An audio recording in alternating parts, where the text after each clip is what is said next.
other highlights? What were you doing in the church then?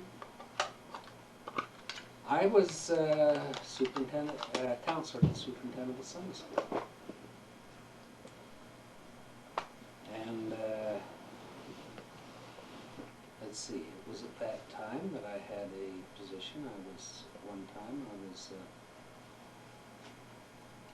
well, let's go to this counselor in Sunday school. We had 3 problem boys. There was John, there was Jimmy Waite, John Patterson was, and Jimmy Waite and Mike, can't remember. But they just gave us particular problems. Only 3. The 3 of them. And so we decided, as a presidency of the Sunday school, that I would teach those boys. Just take that. And the only one that I could really get to come every time was Jimmy Waite.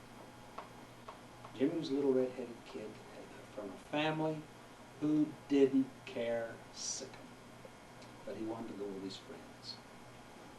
But he came, and I made friends, we made friends with Jimmy. And I'd take him on Sunday and I'd say, "Come on, Jimmy, we're going to study the Bible this morning." That was his course of study, was the Old Testament. And by this time, I had taught enough so that I knew these Bible stories. And I could tell him these Bible stories just like they were living people. Just tell him stories just like he just became acquainted with these people. And he loved it. He ate it up. I couldn't get to John Patterson. John Patterson came from a very religious family who wouldn't take no for an answer. You told the line, you do this, you do this, you do this. And John rebelled. They lost him. They couldn't do anything about it. He later married from Barco's daughter. And Barco's were never active in the church. So, but Jimmy went to the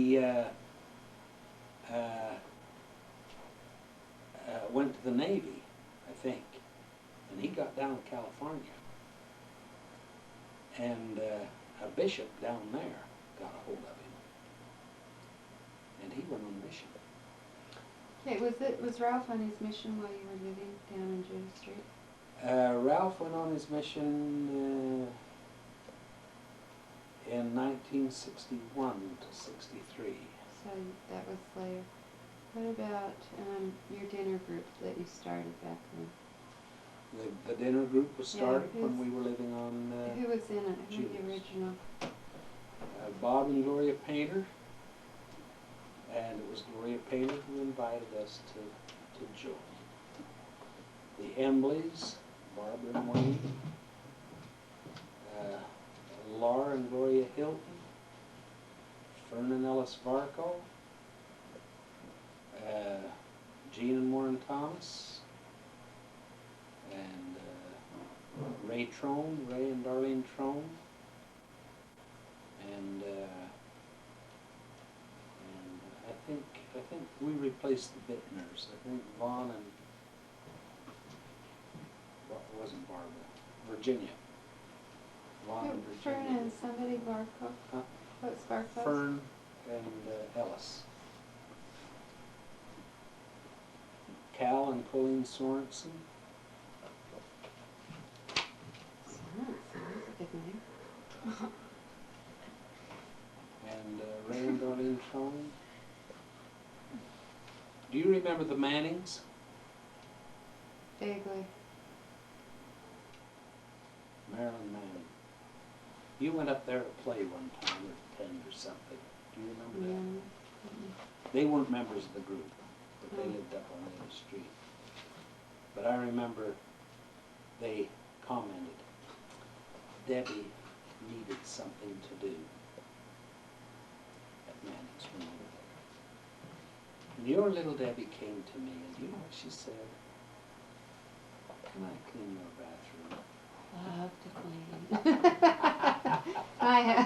Times have changed. Oh, shoot. That's been really Oh. bored. Okay, so how about Milton and Barbara Young? Did they join originally or After later? we did, we asked to have them join. We nominated them for joining when the Trones left, I think.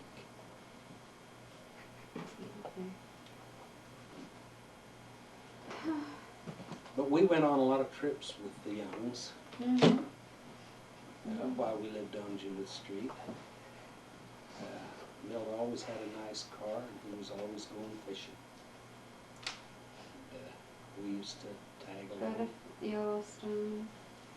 I think they, wait, didn't we go to Fish Lake with them We too? went to Fish Lake. We went to up on the skyline down to. Capitol Reef, we went there with them, We went to Capitol Reef with them. We took a lot of trips with them. But they had a new car, a new Chevy, and went to Yellowstone with Mansfield, their friends. And we went and bought the new Ford. Mm-hmm. And see, that would have been in August of '56. And we met them in Yellowstone. And we split up the kids. That's when we had Tina in the baby buggy, wasn't it? Or was that Brad? No, No, it that wasn't Brad. was a different trip. Mm-hmm. But we stopped at a cafe there in Idaho. And Milton and Barbara sat out in the car. And your mother and I took all the kids and lined them up around the table, you know, to eat. And everybody just was aghast. How many kids have you got? Mm-hmm. And then finally Milton and Barbara came in. Oh, there's 2 families. Well, look at this, these 2 big families. And they, well, we had 5 kids, you know, we had 5 and they did, you know. Mm-hmm. And they've each got a station wagon to put them in. Mm-hmm. They had the Chevy, we had the Ford. Mm-hmm. All right, let's get on to When were you made Edward high priest Circle. group leader? Now, that was in the 15th Ward.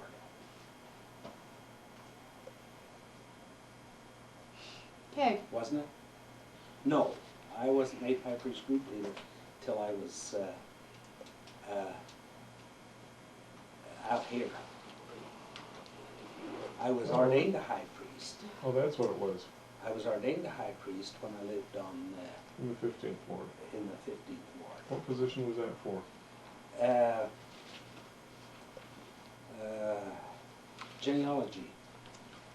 What do they call it? Is it genealogy coordinator, director, something? I'll think of it. Specialist, that's what you I are. wasn't a specialist. Chairman of the genealogy committee. They call for a high priest. Is that about the same time Mother was the president of the Relief Society, or was that later? Well, you had all, by then you were living up on Edward Circle. We were living on Edward Circle at that time, yes. Okay, when did we move in? 60 or 61? On Edward Circle Uh-huh. in '60. And there again, your mother said, new house, new baby.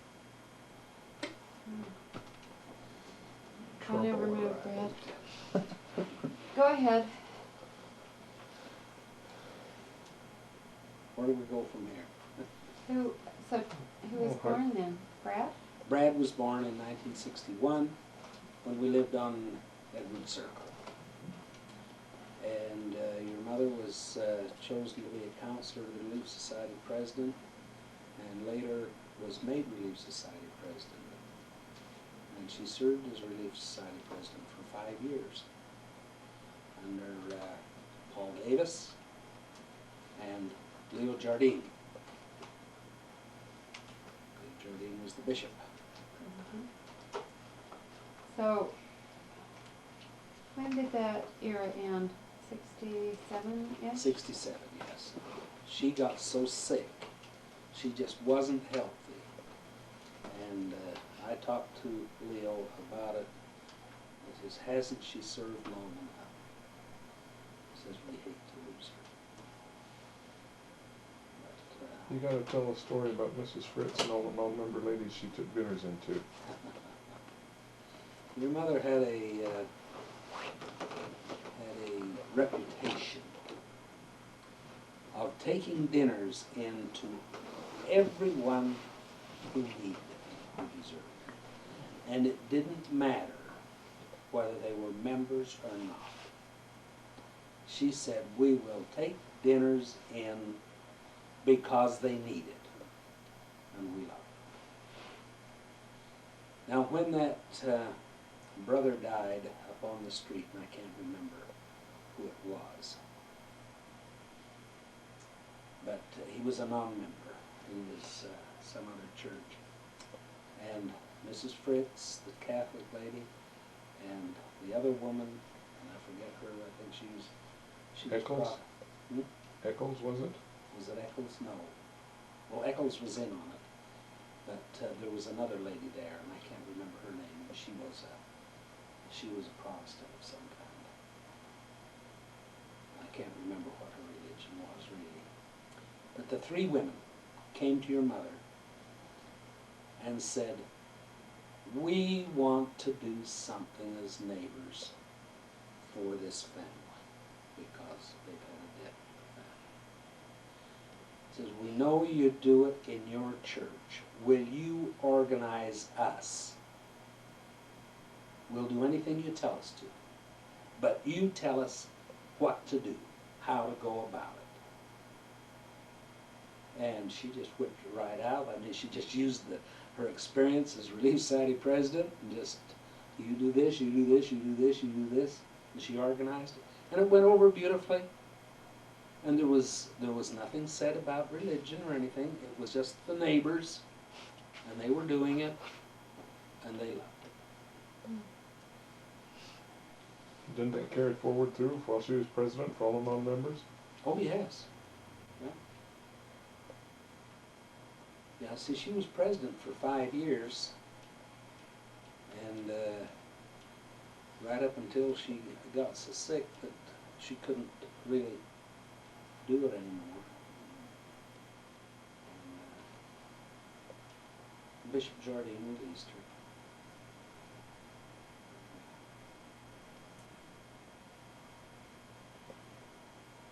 Meantime, you're starting your business.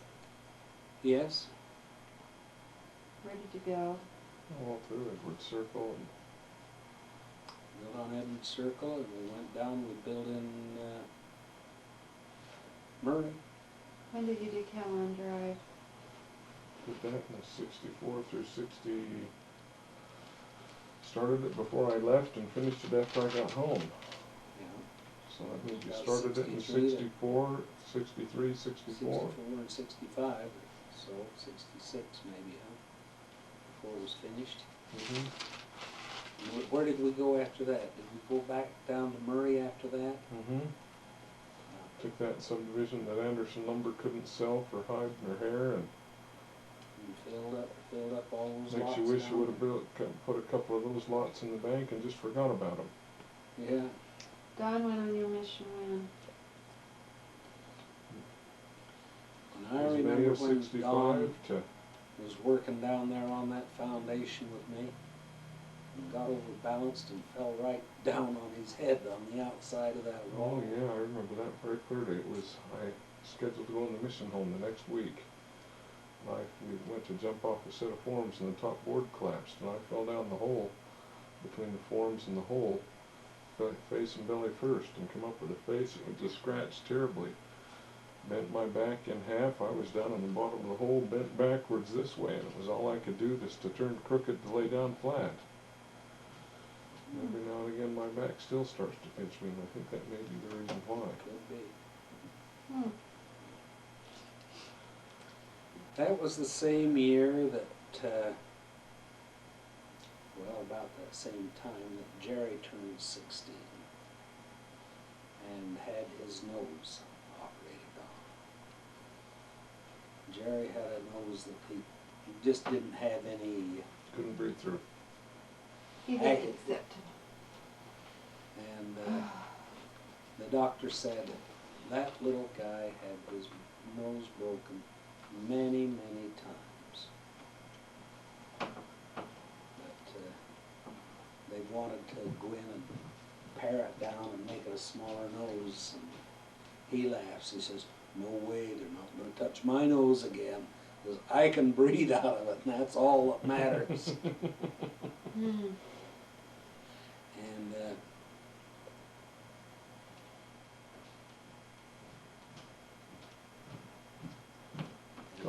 Okay, that was the year Kim worked with me, because Jerry couldn't that summer. I guess you were on your mission, weren't you? Mm-hmm. And Kim worked with me, and I told Kim he was my little man. He was my helper. And he worked like a little Trojan that summer. He just knew he was Dad's helper. you had all your sons work for you, didn't you?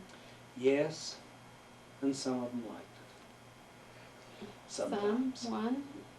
Well, Jerry was known to walk off the job and thumb his way back to Salt Lake a couple of times.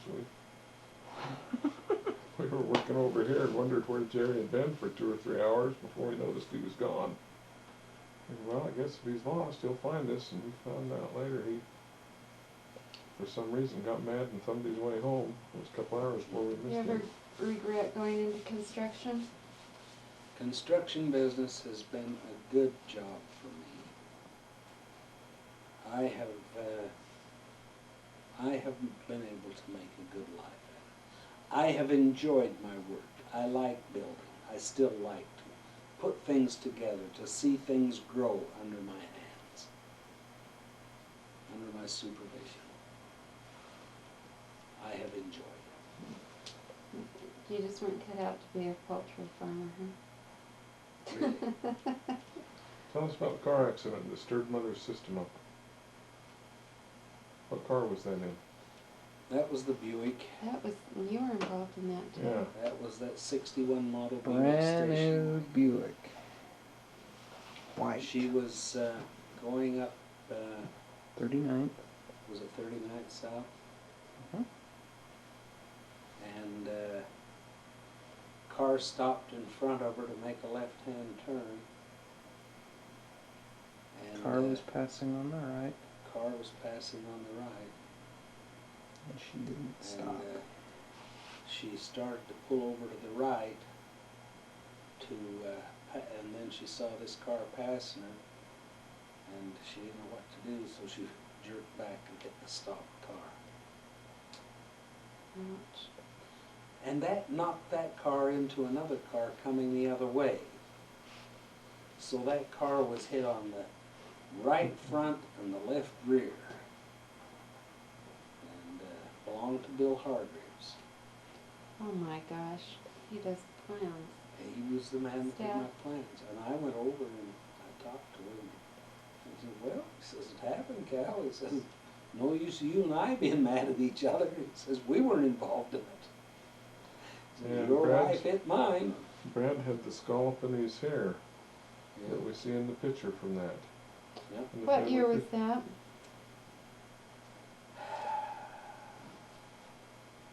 Probably 67.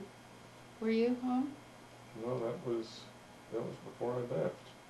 Was that before you went on your mission? Well, it had to be because I was in the family picture, and he has the scratch in his head. That's the reason he's got the little whack in the family Which picture. picture? Family picture? I think that was after you got home. I think it was after you got home. It might be 66. 66. See, and that was about the time. No, that we- 67. What did I tell you? 67. She's right. Because I was gone 65 to 67, so it had to be 67. Okay.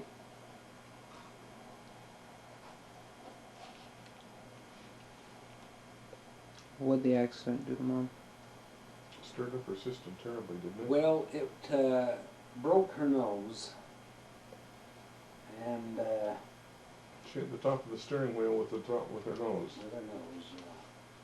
Actually, I think that was about all the physical damage it did. She had been having, before that, Dawn, she'd been having problems. That didn't help her out any, That though. didn't help them out, no.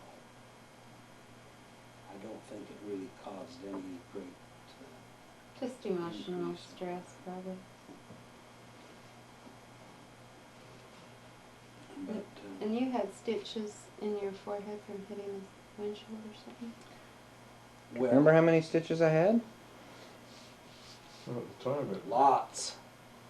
That doctor had been trained by a plastic surgeon. plastic surgeon, and he took the tiniest stitches you ever saw.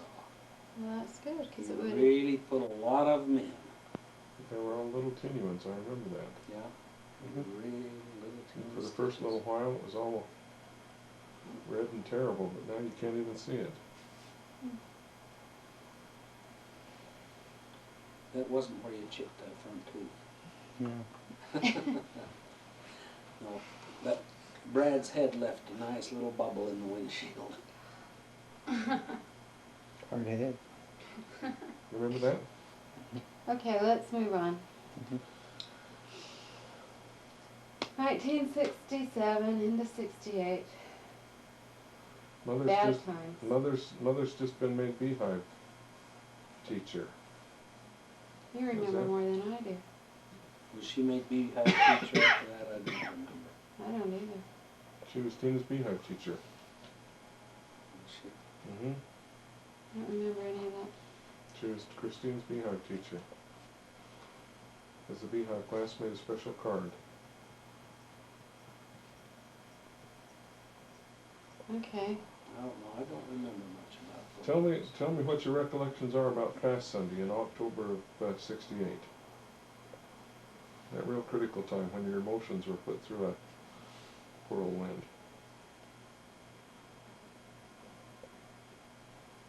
You talking before Mom died? The weekend before Mother died. As I recall, we all went to church together Fast Sunday and then took Mother to the hospital. Do you remember that? Uh-uh. And you help me remember here, because you got better memory than me on that. As I recall, Mother didn't want anyone to know she was going in the hospital. She says, it's nobody's business but mine. And so we all went to Fast Sunday together, and nobody but the immediate family knew she was even going to the hospital.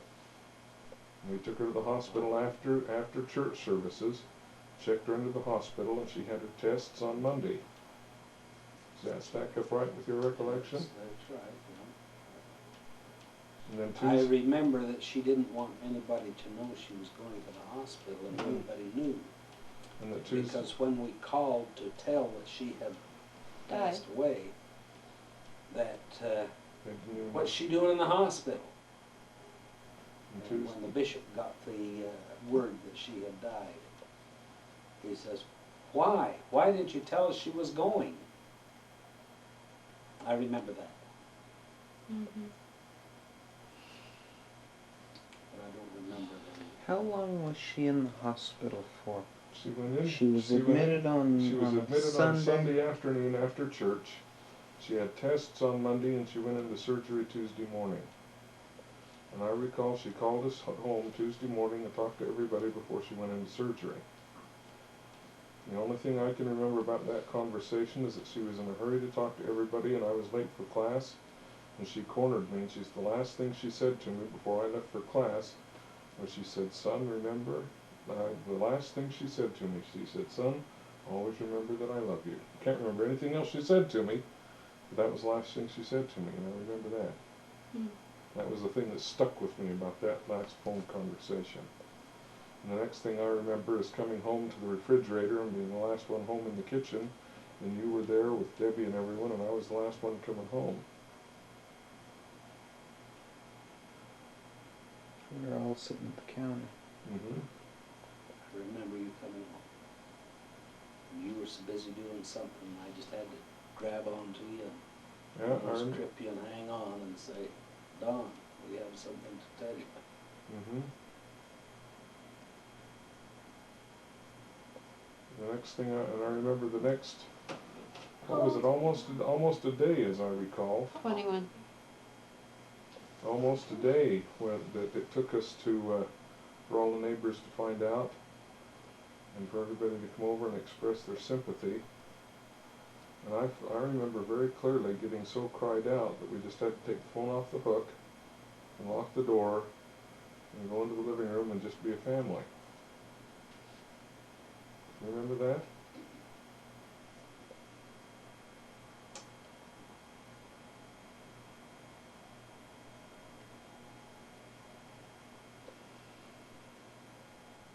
Do you remember any of this, Brad? A little bit? I can remember sitting in the living room with Leo Jardine and you looking over at me because I was the oldest and saying, "Son, what would you like to have at your mother's funeral?" And we sat down for the first time and discussed it all, and it was remarkable for me at the time how much in the unity of the faith we were as to what the final arrangements for Mother should be. It seems like there wasn't much argumentation or much discussion. There was a little group interchange, and we agreed pretty readily on what we thought the final arrangements should be for Mother.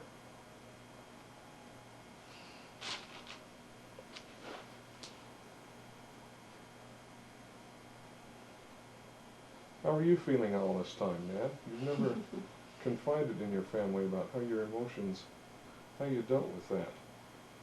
For posterity, what can you share with us? Now that you've had 20 plus years to digest that. Having buried a son, I can be close to those feelings. So for your grandchildren and your great-grandchildren who will watch this 10 years from now, what would you like to tell them about the way you felt and some of the emotions and how you dealt with it?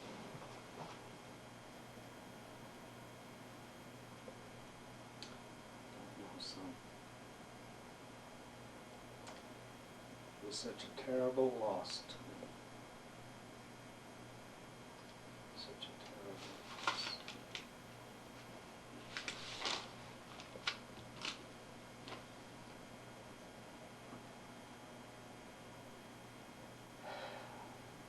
I didn't handle it well.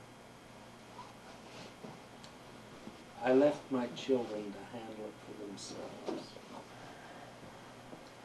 And I got out. Alone.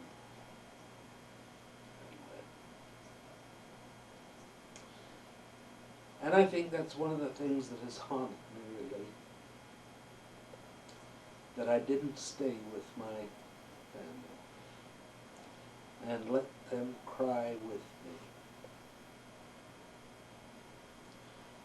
I think I remembered what Anne said when her mother died. And I tried to emulate what her father had said to her. You can cry, but you go to your room and you do it in private. Mm. And I think that's what I told you kids. You do your crying in private. And I'm not sure it was the right thing to do. I'm still not sure it was. Because crying, even in public, starts the healing process. You must let your emotions out. You cannot bottle them up. I don't remember you advising us like that. I think you were just so devastated yourself that you were working out your own grief. But I think there was some sharing, and especially among the siblings. I think we really banded together and pulled together. Amongst the siblings, but you did it without me. But Well, don't feel guilty because I disagree. Because I think we're all hurting so much that, you know, everybody just kind of worked it out their own way. And the feeling I remember most clearly about that week and that weekend was that you could only cry so long. And pretty soon after you had cried so long, you were all teared out. And I remember feeling that. And that after you had cried so long you couldn't cry anymore, there was nothing left. You had to, out of physical necessity, do something other than cry. And I felt very close to my brothers and sisters and to you at that period of time. And I don't think there was a lack of unity among the family. We each had our own personal grief, but that's a personal thing. But I felt very close to my family at the time. I did not feel any alienation. And in fact, quite the opposite. I felt very family-oriented and have on several occasions told several people it was almost as if our family was in a bubble. We were protected, and that there was a spiritual separation between our family and everybody else. We were in the world, but there was just a little spiritual chamber that we were functioning in that protected us from some of the worldly feelings and stresses upon us. And I feel very strongly that that was the case until well after Mother's funeral. It protected the whole family. Yeah, I think that's true. I think the comforter really comes to you right then. I think the real difficulties are when you face that void, that emptiness coming home, no one there. And hey, And I think when we buried Chad, I'm positive that that was the case. I think by far the person that it's hardest on would be Dad. You know, losing your spouse is tough, tougher than almost anything. Think of the siblings. Brad probably was the most affected. Although they do say, psychologists will say that it's harder on kids who are in early adolescence, which would, I can't remember where everybody was, but Kim and Tina being right there, obviously were in real critical places too.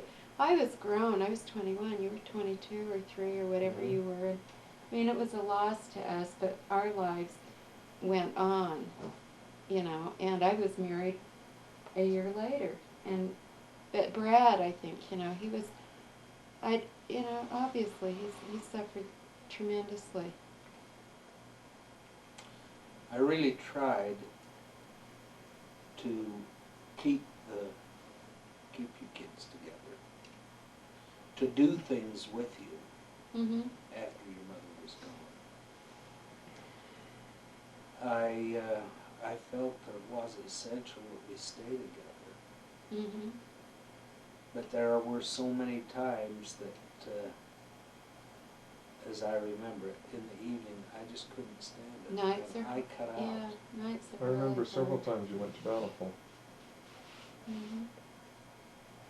That's okay, Dad. That's your right to grieve. Well, having drug you through that emotional stress, tell me how you met your sweetheart Vivian. And I'll see if I can fill in some gaps. As I recall, you were building a house. We ought to get Vivian in here to put some light on this. Well, do you remember when you first met her? What you were doing? Ask Grandma to come in. Yes, I remember when I first saw her. She was building a house, and I drove by, and I was building one down around the corner. And she was an October morning. It was cool. It was late October. And she had just planted a lawn out in front of her house.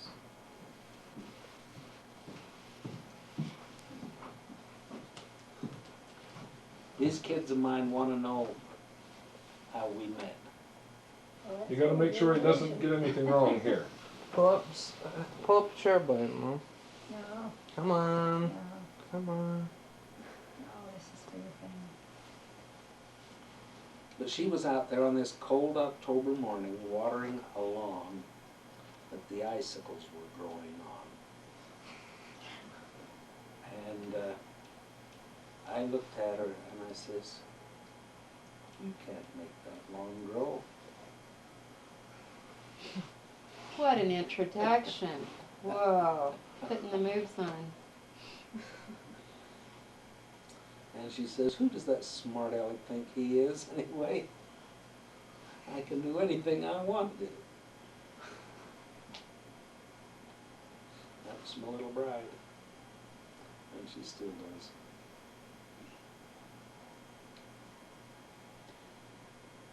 But I tell you, like I told the brethren in priesthood meeting this Sunday, the Lord never closes a door while He doesn't open a window. He never gives you any grief, but He doesn't give you the strength to overcome.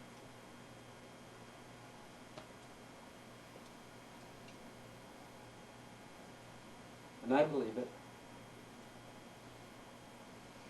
And I told the brethren there, I says, I am one man who have been blessed with two good women in his life.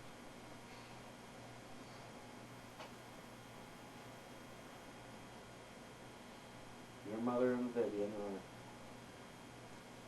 so different in so many ways, and yet so alike in so many ways.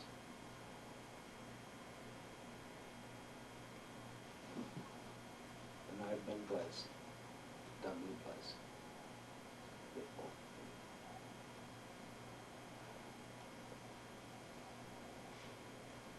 them. Now, what do you remember about Vivian?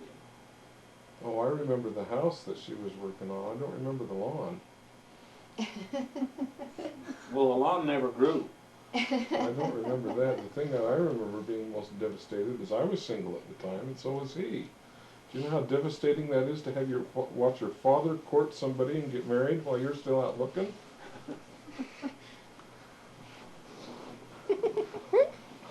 I mean, here I am supposed to be the man about town, and the single eligible bachelor, and Dad finds the widow and puts a family together, and here I am still out looking. You're still looking. Are you engaged? Paul? For a brief period of time. I've used that story to as a teaching tool with my oldest daughter. That's a very handy experience.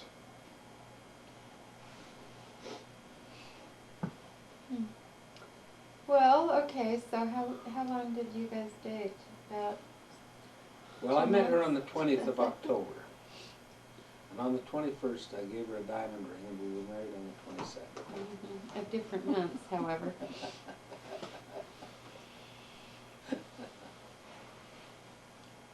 No, we were married on the 26th of January. That was what, 1970? Yeah, it was 70, wasn't it? Hmm. So you've been married now 21 years. 21 And years. a half. So we're coming up 20 years next week. And then your biggest undertaking next was building a house down here, right? We built a house in Highland, large enough to accommodate our family. And at the time, how many children did you have living at home? 9? Or was there only 8? You didn't move down. Jerry I was gone, Jerry was on a mission, Debbie was Was married. married. So that was what, 8? But at the time, for both of you, that was a whopping large family. Neither one of you had dealt with numbers that large before. Mm.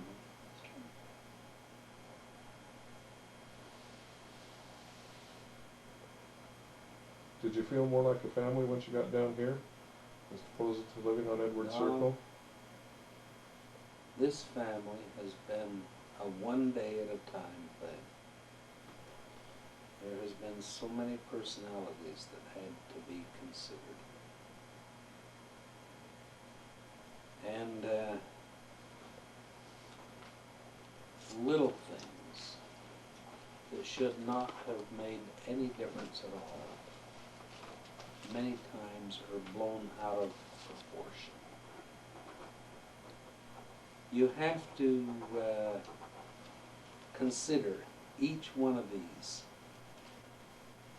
things. Each one of these people are pretty precious, pretty important. In order to hold them together and make like a family unit, it takes a lot of giving on everybody's part. Yeah, I don't think anybody can appreciate how difficult that would be to bring together families at that stage. It would be Well, very families that difficult. are half grown, Debbie, Yeah. have been raised under different circumstances with different sets of rules and ideals and logics. And they've each suffered a loss of a natural parent, and they have a lot of reactions to the new circumstance. I think it's tough. It's really hard. Done a good job. And it takes a lot of understanding on the parts of the children. Mm-hmm. Because if the children don't understand what mom and dad are doing or trying to do, they can just raise hell with the whole family. That's right. Natural children can do the same thing. Okay, well, since So- you've been down here, highlights. Well, they made Dad a president of the Sunday school. Worked in that for about 3 years. They made him high priest group leader and worked in that for a couple of years.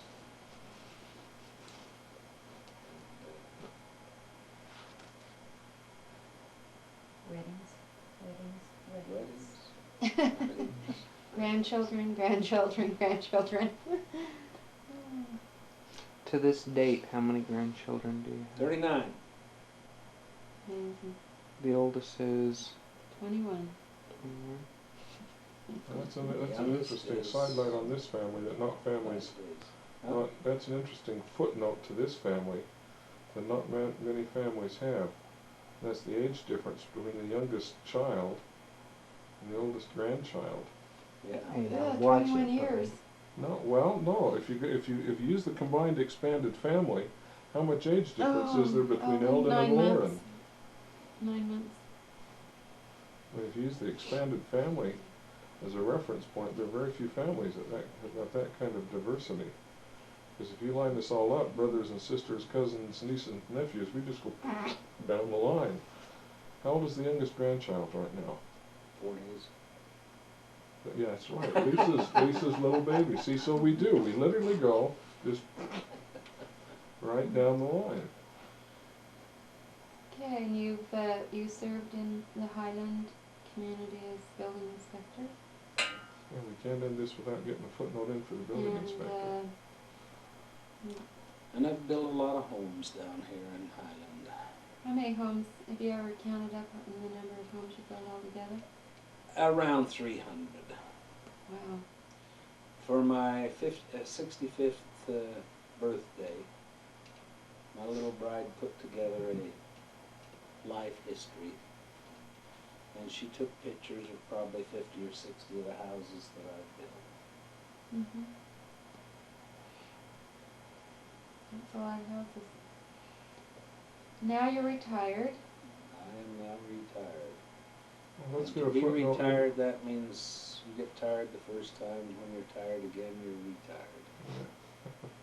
Let's get a footnote in here for the other half of the family. What are some of the highlights that Vivian's had while she's been down here?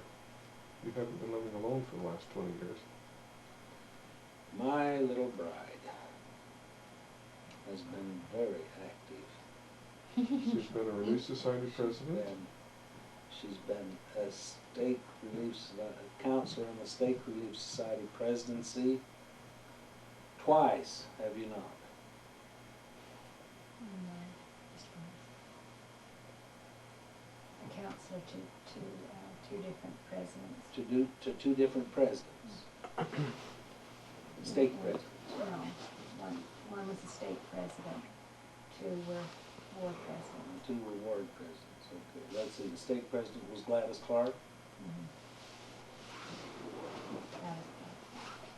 and your Jean Erickson. counselor Peggy Jean Erickson, Rasmussen. and the counselor Peggy Rasmussen. And then you were president for 5 years yourself? 4 years? So, You worked in the young ladies, president of the young ladies. Come. Just walk real quick. Besides that, she's been general. That's good.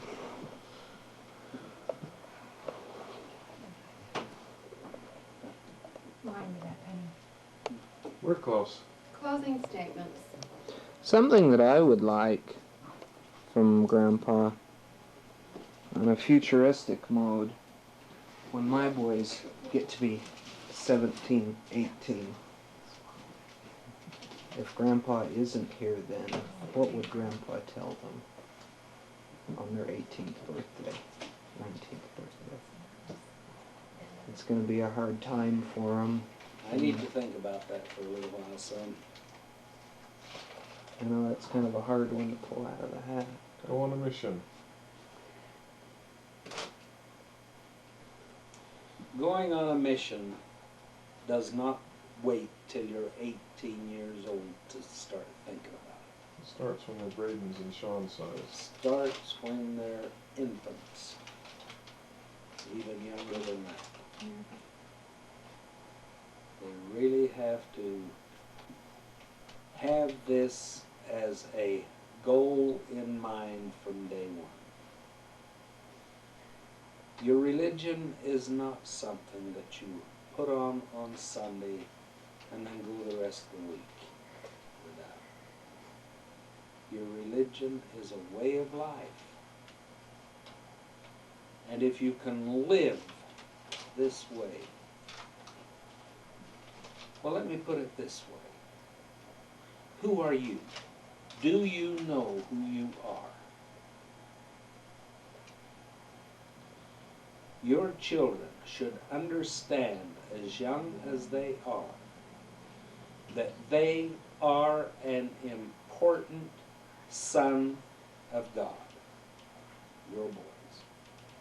Your girls should know they are important daughters of God.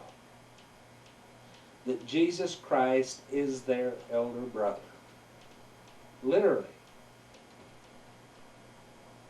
And they have got to realize that they should do all they can to make their family proud of them. They should never do anything to blemish the family name. And this must be taught when they are young. You are important.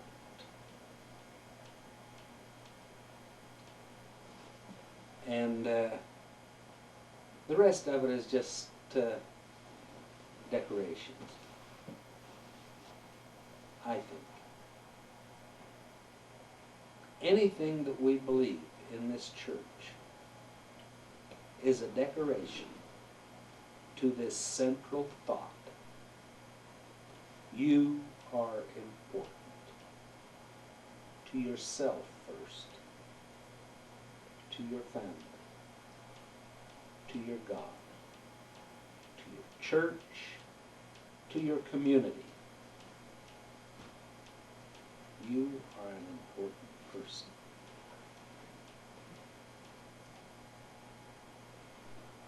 And I think this has to be taught in the home. Everywhere you go. If these young children can be made to understand this, can learn this, and appreciate it, there will be no stopping them in whatever they want to attain. Be it in education, be it in the world, be it in the church, be it anything they want to do. You can do anything you want to do if you want to do it bad enough. You are important.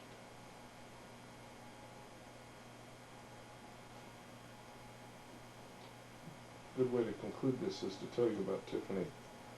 She had, I can't remember what the problem was some months ago, that caused some stress in her life, and I was ready to reprimand her for whatever the problem was. I called her up to talk to me, and rather than rail upon her like fathers would, I took 30 minutes to tell her what a special person she was, and all the reasons why I knew she was someone special, and told her around the circumstances surrounding her birth.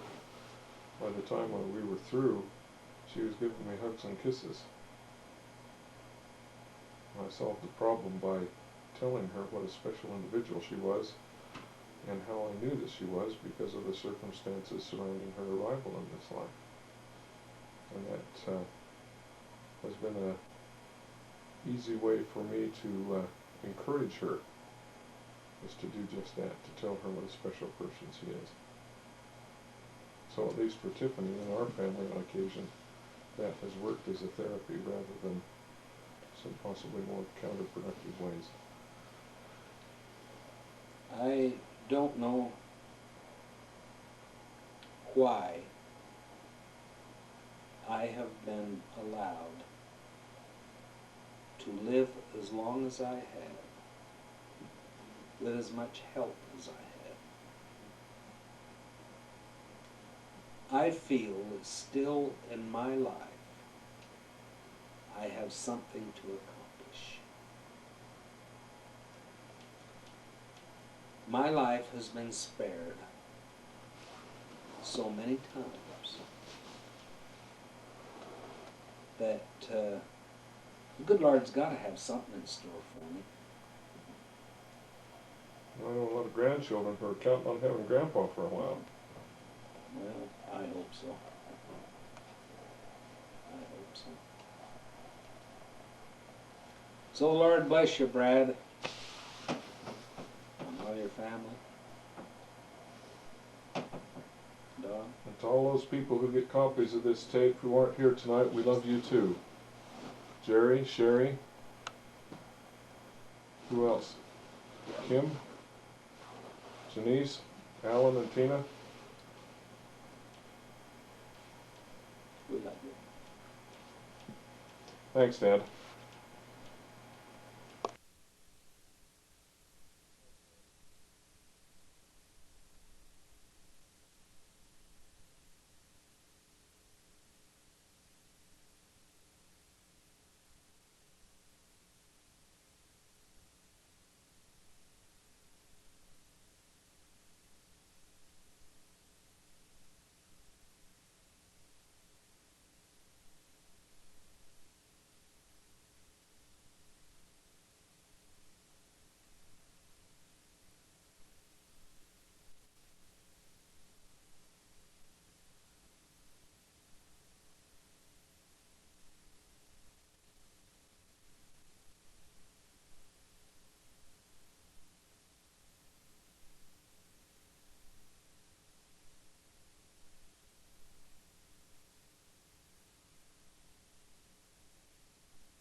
Kilgore, and it was East Texas.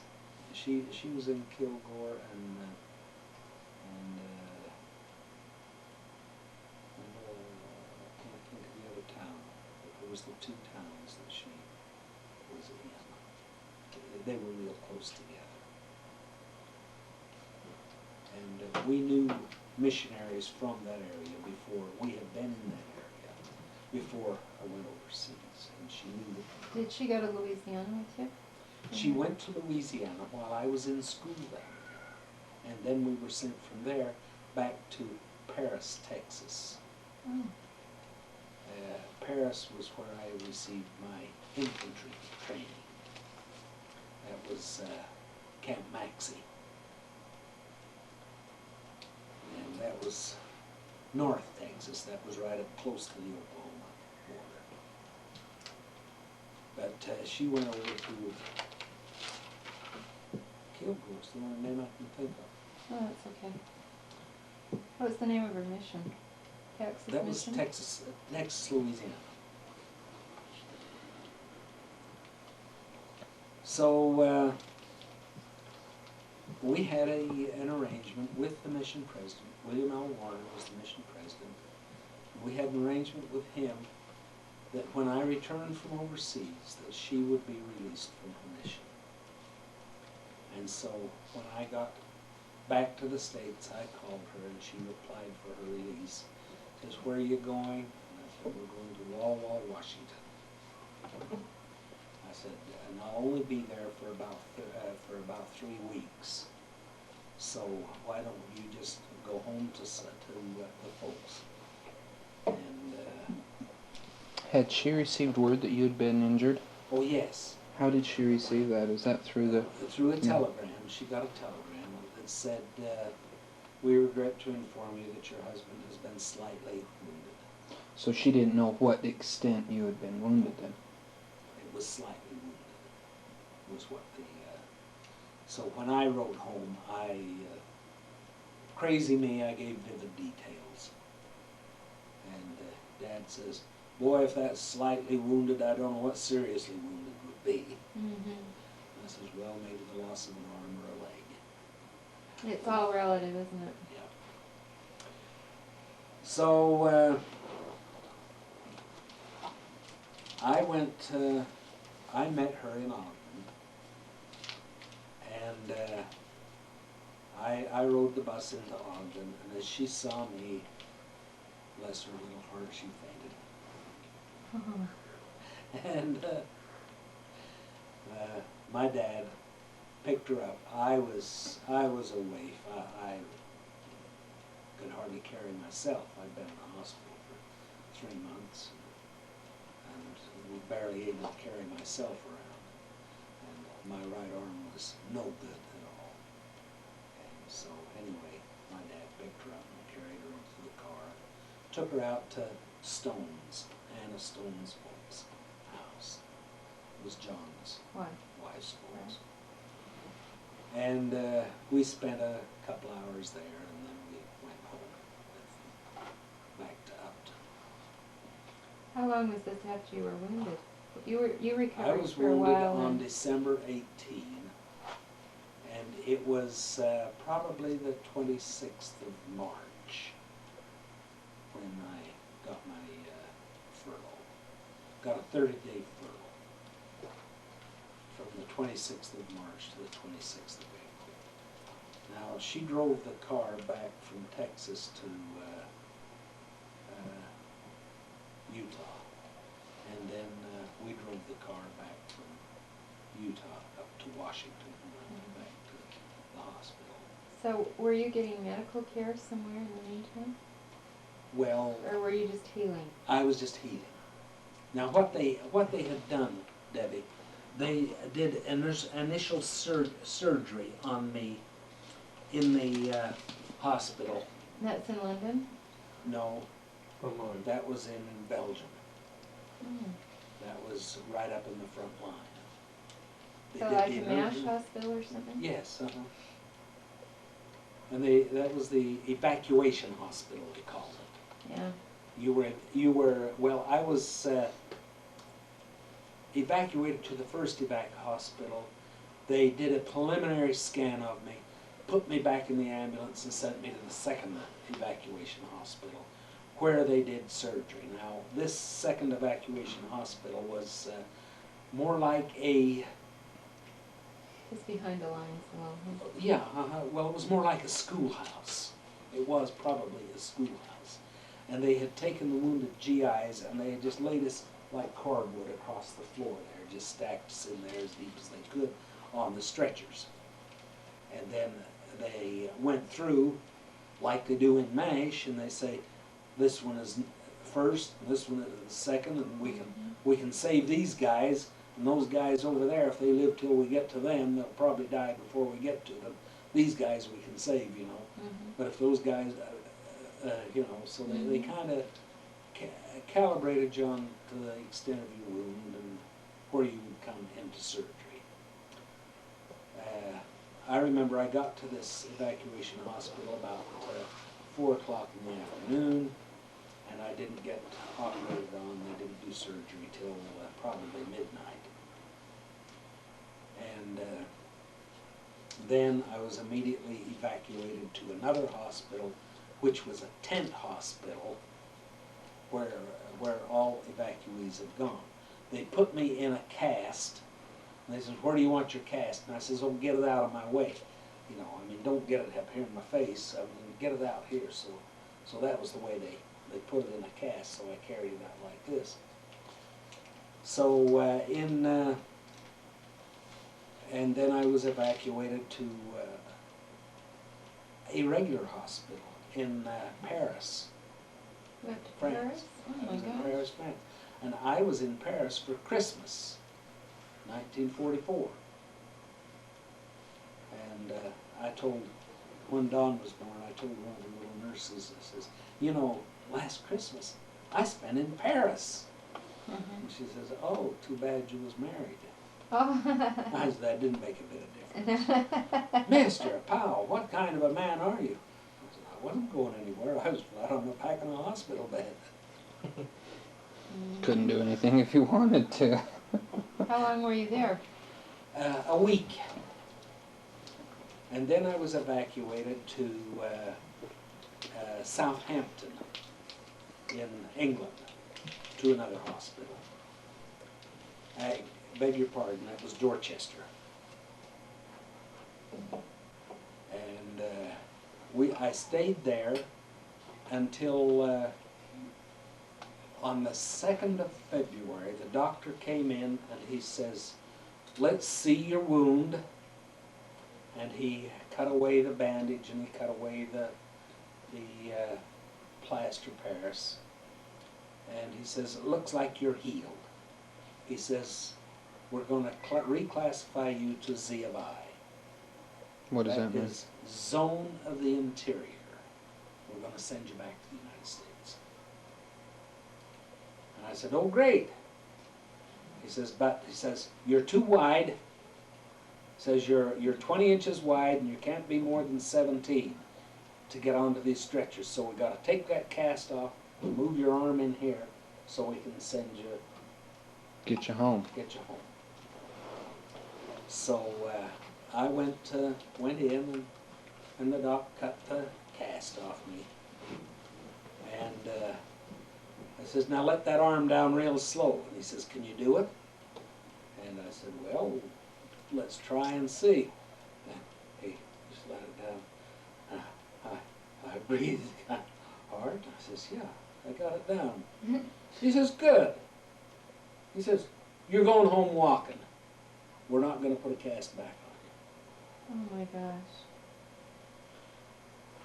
So I waited there till it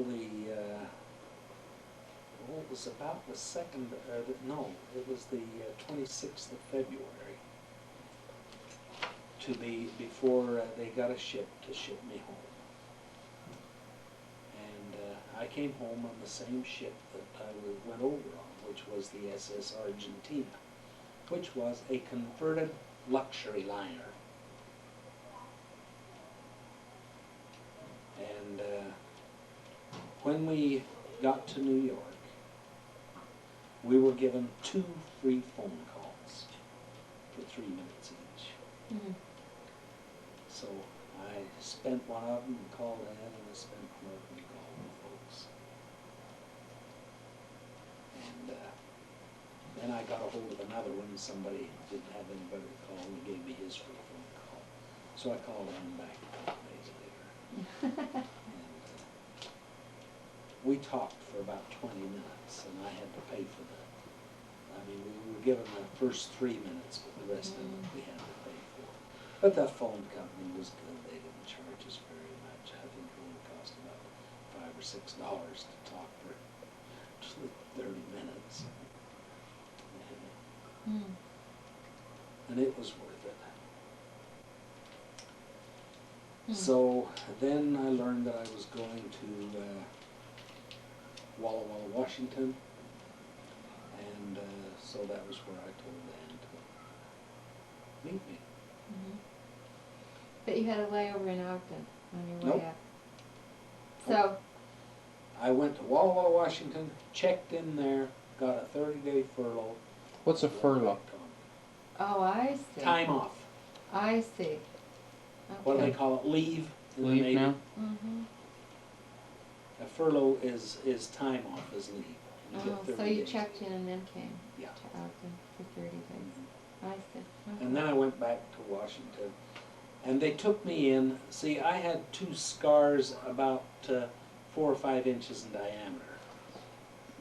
And the scar up on top of my shoulder, the scar tissue had grown right to the bone. Mhm. And the doctors didn't like that, so they just went in with a little skinning knife and they skinned all that scar tissue out and pulled the scar together, pulled the flesh together, and sewed it so that I just had a little narrow scar. Mhm.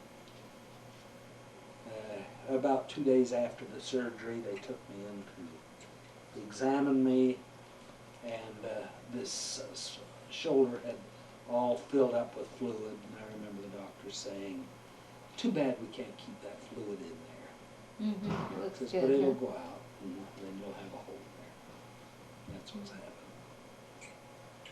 Mm. Well, while we were stationed at Walla Walla, we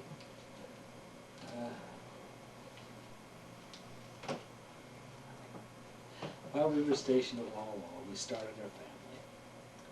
And so when I was discharged from the hospital on the 26th day of July. Then we took a 2-week drive, a 2-week tour before we came home. We went up through the Northwest, down through the Redwoods. And your mother was car sick. She had morning sickness. And I decided that we would take the shortest road from San Francisco east. And we looked at the map, and here's a road right here. And we got onto that road, and it was up and down and round and back and up and down and round and back. And if you can imagine what a poor little girl with morning sickness was like, she was so sick.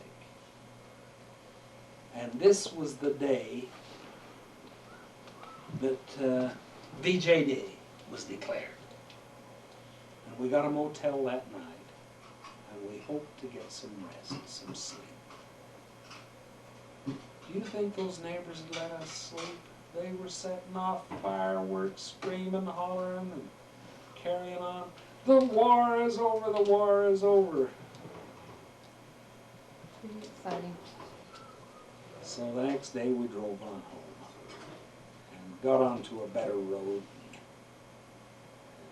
And it was pretty nice. And gas rationing was over. They stopped gas rationing at that time. I had saved enough stamps to have enough gas to get home. Actually, I had bought gas on the black market and bought the gas stamps Mm-hmm. so that I could have enough gas, and I had enough stamps to get home. And then we just threw them away. We didn't need them anymore. I'm a little bit sorry we didn't save them For souvenirs. for souvenirs. I mean, Yeah. That would have been interesting to see. it would have been, but we didn't save them. I mean, we were just glad to have gas. Mm-hmm. And so anyway, we moved to Logan, set up camp in Logan, and that's where we found a doctor for your mother, for Dawn. Your mother got a little high blood pressure, and she got a little toxemia, and she was about 8 months pregnant, and blood pressure got a little high, and the doctor said, well, we better induce labor. At 8 months.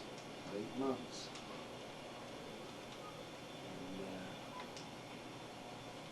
so we induced labor, and nothing happened except the blood pressure went down. So she laid there in the hospital for 2 more weeks before Don was born and came on his own. Oh, who paid for that? The government. Huh. That was That's nice. And it was real expensive. I mean, like $10 a day for a private room. Mm-hmm. But the government paid for it because she had been to the government doctor before my discharge. And so the government took care of this for us, which we were deeply grateful. But when Don was born, he was 21 inches tall and weighed barely 5 pounds. A long, skinny He kid. was a little skinny kid, I'll tell you. So we went to school there. How did you decide to go back to school since you hated it before or didn't succeed very well? Well, it wasn't that I hated it. It was that I didn't have the money. Mm. So you couldn't study enough, huh? I had to work to support myself in college, Mhm. see. And I swore that I wouldn't go back to school that way. Mhm. So when I got out of the Army, then I got on to it wasn't the GI Bill, I went back on the Public Law 16. The GI Bill was 346. Public Law was rehabilitation, which paid just a little more than the GI Bill did. Public law what? 16. Oh, public law 16. And That's for disabled guys. yes, that's a rehabilitation. And I got just a little bit more benefits than the guys that went on 346. 346 was the GI Bill. Mm. So So what they pay for? All of your college tuition? and yes, books? paid tuition, paid tuition and books, and gave me a salary, I think, of with my disability compensation was about $100 a month, which made it so that we could survive. Mhm. We didn't get rich, but we survived. I only had a 40% disability. Some of the guys who had 100% disability was getting, well, as it started out, 40% disability paid $40 a month. 100% disability paid $100 a month. But if you had 100% disability, there were other benefits. I mean, they paid you for your wife, they paid you for your children, and this kind of thing. You had to have at least a 50% disability to get the other benefits, which I didn't have. I had 40% disability. And that was my own fault. I was too anxious to get out of the Army. I could have had a bigger disability, I think. But, and I was told to go back and fight it. And I said, no way, I want to get out.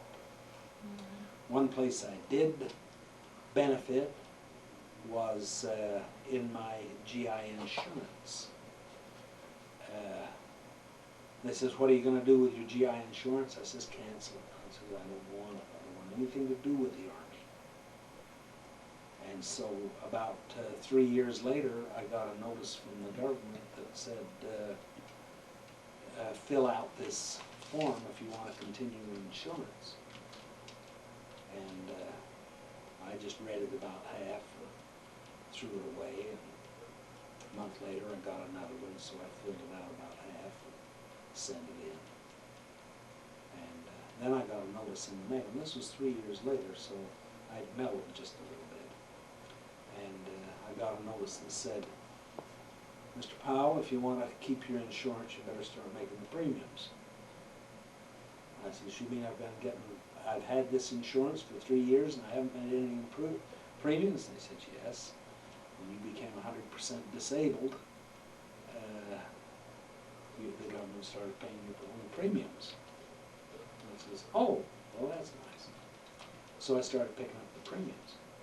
And then about 3 years after, the government decided that they had been charging too much for the insurance. So I got a rebate on all of these premiums that I had never paid. Oh my God. Which, Boy, that'd never happen today. which I thought, well, blessed twice. Yeah. I mean, things are changing, things are picking up. So then well, back to school. I was too badly shot up, too badly disabled to get a job, I felt. So I went on this rehabilitation. And I figured that I would never be able to use my arm real good. That old right arm was still pretty bad. I couldn't pick it up, I couldn't lift it. Well, I still can't.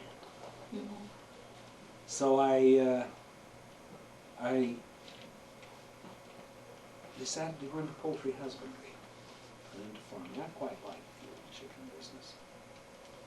And I graduated with a master's, with a BS degree in poultry husbandry.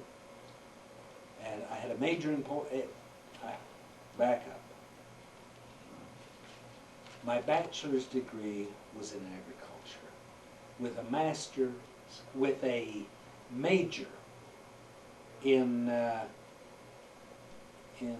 poultry husbandry, and I had another major in agricultural economics, and I had 2 minors, and I forget what they were in, but they were all related. And Poultry husbandry and what economics? agricultural economics. And then I had, it was animal husbandry, was one of my Minors? minors. I had a minor in animal husbandry and a minor in, I think it was in horticulture. But they were all related, so I graduated from school. My brother Emerson had been working in California at a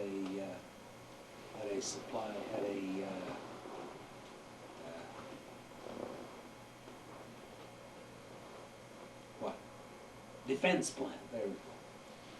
And he had saved his money, and he came back to Logan and went to school. And he graduated from Utah State the same year I did. And he graduated with a major in industrial arts and education. So he went to teaching school. And that's what he spent his life doing, as a school teacher out in What'd you do in college to develop your arm? I took swimming classes mostly, and I got an A out of every swimming class I took because the professor, he thought I was doing good to get that old arm to move at all, and I worked with it. I worked with it every bit I could. And I tried to lift weights with it, and I'd do these other things.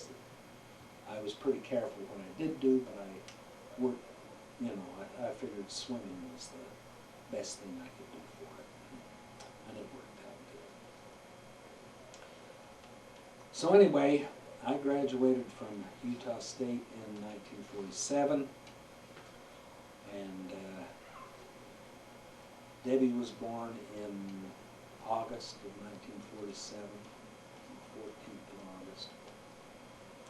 We had moved out to a little farm. We wanted to get out of that darn apartment. We moved out on the farm, and the little house you were born in is no longer there. Where we lived when you were born. You were born in the Budge Hospital in Walton. Don was born in the Budge Hospital in Walton. And the farm was, Hmm? where was the farm? That was in the old About 6 miles College south of Ward. Was that what it College was Ward. called? And you were blessed in the building, the church house there in College Ward, which is now a tractor repair I seen it. building. Yeah. So I decided to go to work as a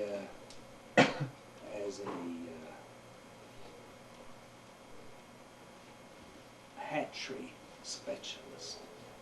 Work for Powell Hatchery. So I had been hired by Mr. Powell, and so I checked out of school. I decided I didn't want to go on. I had enough time to get a master's degree, but I was tired of school. So we checked out of school and went to Salt Lake and bought a home, went back to Logan to get our furniture to move in the home so we could start to work. Found a letter in the mailbox that says, "Sorry, Mr. Powell, we've changed our plans. We won't be putting on at this time." After you had bought the home. Right. Mm. It was at this time that I found out that we didn't have any money to buy a home with. So we borrowed some money from Sanders. He had his money saved. He was going on a mission. We borrowed some money from him. Told him, well, we'll pay you. But instead of you spending your money out of your bank to go on your mission, we'll make the payments for you, so we'll support you on your mission. And then we borrowed some from Dad Evans and anybody else we could finagle into it. We borrowed about $1,700 to make a down payment on the house. Is that the house on Judith Street, or was that the house on Downington? That was the one on Downington. Well, the house on Judith Street, we bought 2 years later. What was the address? What Downington Avenue? Seems like it was 604, but that may not be right. My dad's house was 604 Browning, Oh. and we lived straight south of him, and it was right on. It was the first house, the second house from the corner there. Is that still there? I think it's still there. Hmm. And we lived there until, well, just before Jerry was born. So was that 1947 to 49? Uh-huh. We sold that house in 1949, I guess. Okay. What were you doing while you were there? After I got that letter that I didn't have a job, I went home and we had, I think, $2.50 in money. And so I took your mother and I said, $2.50 isn't worth keeping. We went out to a movie and bought a hamburger. And we were stoned. I love it. I looked in the newspaper, and here was an ad that says carpenters wanted. And I had had just a little bit of experience pounding nails. And so I went up, and carpenters were making $1.50 an hour at that time. And I went up and I says, "I'm a carpenter." And old Lou Bowers needed some help, so he says, "I'll put you on as a helper." He says, "I'll take it." He started me out at $1 an hour. And the first day, I think I hit that thumb 6 times, at least. For the first 2 years, not only did I not have a nail on that thumb, I kept it raw, which should discourage anybody from Pounding nails. pounding nails. But I had... What condition was your arm in at that time? Huh? What condition was your right arm in at that time? It was developing. I had worked it in swimming so that I could pound a nail with it. I could swing this way.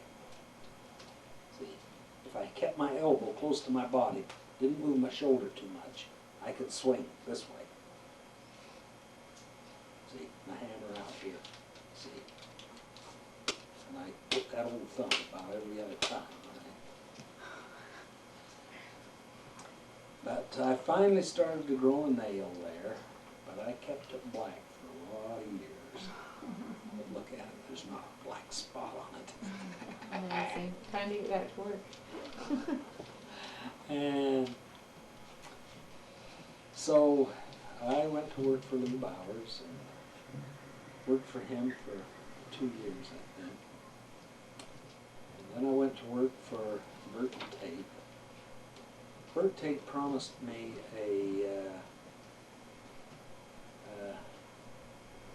we'd go into business together.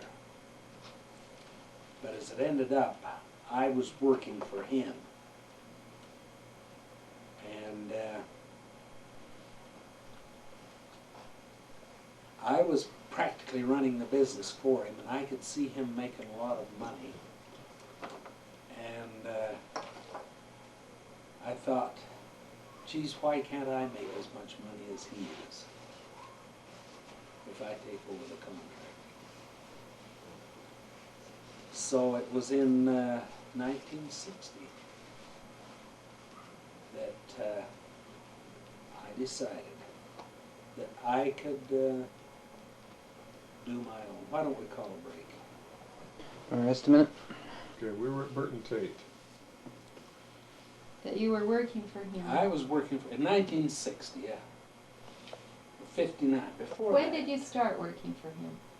If you worked for... Probably 2 years before I went into business for myself. I went into business for myself in 1960.